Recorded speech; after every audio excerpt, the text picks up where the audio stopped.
एप्रक fail किस number 3। बड़े मामू ने इरशाद जारी किए, अम्मा भी पढ़ाई में दुआएं सिर्फ करने की बजाय रिश्तों के वजीफे शुरू करें। बड़ी बहू भी जख्म छेड़ गई, छोटी बहू का फोन बजा। अस्सलाम वालेकुम बी। जी खान साहब, मुहद्दबाना अंदाज अपना कर वो मजादी खुदा को एहतराम में यूं ही मुखातब करती थी।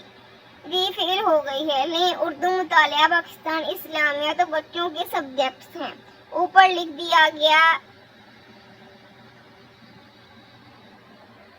Is a whole. वो बोलती बोलती दूर होती गई। अम्मा भी आखिरी लफ्ज पर चौंकी, उलझी उलझी सुलझी तो किंग रह गई। हो गया, अपनी जूबी खोल गई है। चेहरे पर परेशानी सवा हो गई, दिल गोता खा गया। माहौल पर अजीब सोगवारियत तारी थी। सकूत छाकर अलग भेद फैला रखा था। 10:30 के बाद फिजा यूं ही पुरवहशत और पुरसरार से होती जाती थी। जन्नत भी बड़े और छोटे बेटे के साथ रहती थी। घर इनके शोहर की मलकियत था, इसलिए दोनों इसे छोड़ने पर आमादा नहीं थे कि सारी जिंदगी यहीं बसर हुई थी। दरमियान की 3 बेटे शादियों के बाद इसी कॉलोनी में आस-पास मगर अलग अलग मुकीम थे। बड़े बेटे की मार्केट में दुकान थी, जबकि छोटा बैरूने मुल्क में था। सुबह नाश्ते से फरागत पाकर दोनों बहनें अपने अपने काम निपटाती कमरों में समाती। ऐसे में अम्मा भी सकूत से घबराकर इंतहाई से बोले जाती। जूबिया को अम्मा बी से ज्यादा टीवी ड्रामों में दिलचस्पी थी, लिहाजा आजकल बकरे से दिल बहलाती थी। छोटी बहू चंद लम्हे कबल अपना मोबाइल पकड़ा गई थी। कहो कैसी हो राबिया? दूसरी सिमत जूबिया की वालिदा थी। जैसी तैसी भी हूँ। अपनी सुनाओ अम्मा। और जूबी पास नहीं हो सकी। अम्मा भी कहकर आबीदा हो गई। अंदाज हाय, राबिया बेगम ने सर्द आ भरकर माहौल यकदस्ता करना चाहा। माहौल तो तुम का तू रहा, अलबत्ता अम्मा भी जरूर ठिठर गई।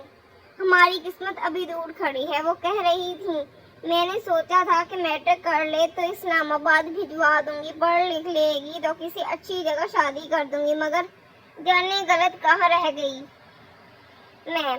दूसरी तरफ वो भी गमज़दा थी। माँ भी नागवारी से टोका, खूब जवान जहां लड़की को इस्लामाबाद भेजने को ख्वाब में कहती हूँ, होश के नाखून लो खातून, यहाँ मैं बैठी हूँ जमाने के सर्दो गर्म से महफूज रखती हूँ, वहाँ कौन होगा? खुदा का वास्ता, खुदा के वास्ते से लड़की का दिमाग खराब मत करो। इनके चेहरे पर बदमज़गी फैल गई थी। राबिया बेगम भीगी आवाज में खुश्क करते रही, छोटा मामू क्या कहता है? उन्होंने भाई का पूछा। अम्मा भी आंखें रगड़ रही थी, कुछ कह रहा था। जूबिया रोती रही, बेचारे 3 दिन से खाना नहीं खा रही। दिल बहलाने को मैंने कहा ईद के कपड़े ले आओ, बेचारी बड़े दिल गिरफ्ता है। दूसरे रिश्तेदारों के मजाक अलग दिल जलाते हैं, गलती तो इसकी अपनी है, फिर भी मुझसे उदासी देखी नहीं जाती। कुछ तलखी से कहकर वो मासूमियत से मजबूरी बता गई। जूबिया कहीं से निकलकर बकरे के सामने खड़ी नजर आ रही थी। अच्छा अम्मा, खुदा खैर करेगा। जूबिया के मुस्तकबिल का सोचे, मैट्रिक फेल को कोई नहीं ब्याहेगा, मैं बात करूंगी इससे। जो करना है करो खातून, मैं तो थक सी गई हूँ। तबीयत पर अलग कनौतियत सी छाई रहती है। ए दानी, आप उत्तर चाची को फोन पकड़ा। बेजारी से कॉल काट कर उन्होंने दबे कदमों सामने से गुजरते दानियाल को आवाज दी। वो मुंह बनाता अंदर आया।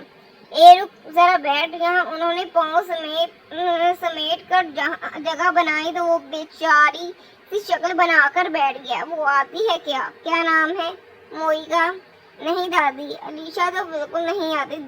दानी का خون خشک ہوا، جنت نے دان کھچکا کر اس پر 2 پتھر جڑے۔ سو یہ تھی ایپیسوڈ 3۔ ملتے ہیں نیکسٹ ایپیسوڈ میں۔